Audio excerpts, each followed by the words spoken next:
আরে আঙ্কেল, ভালো আছেন? ভালো আর রাখলে কই, তোমার জন্য আমার মেয়েটা দিন দিন শেষ হয়ে যাচ্ছে। তুমি আর ওকে এইভাবে কষ্ট পেতে দিও না, ওকে বিয়ে করে নাও।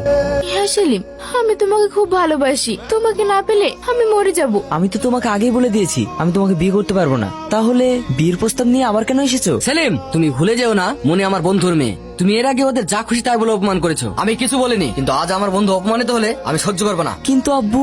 কোনো কিন্তু না। তুমি যা চাইবে তাই দেবো, দরকার হলে আমার অর্ধেক প্রপার্টি তোমার নামে লিখে দেবো। দেখুন আঙ্কেল, আমিও তো লোভী নই যে আপনার প্রপার্টির জন্য মনিকে বিয়ে করব। আর আব্বু, তুমিও আর আমাকে জোর করো না, কারণ আমি একটা মেয়েকে ভালোবাসি। এটা তুমি কি বলছো? যখন থেকে আমি বুঝতে শিখেছি তখন থেকে আমি শুধু তোমাকেই ভালোবেসেছি, আর তুমি আজ বলছো অন্য একটা মেয়েকে ভালোবাসি। আমি কখনোই ভাবিনি তোর ছেলে আমার মেয়েকে এইভাবে কষ্ট দেবে। এই অপমান আমি কোনোদিনও ভুলবো না। হ্যালো। সেলিম ভাই, হাসিকে ছোটন গুন্ডা করেছে। হোয়াট? হ্যাঁ, হাসির অবস্থা খুব সিরিয়াস, আমরা এখন হসপিটালে আছি। বল, হাসি কেন করেছিস?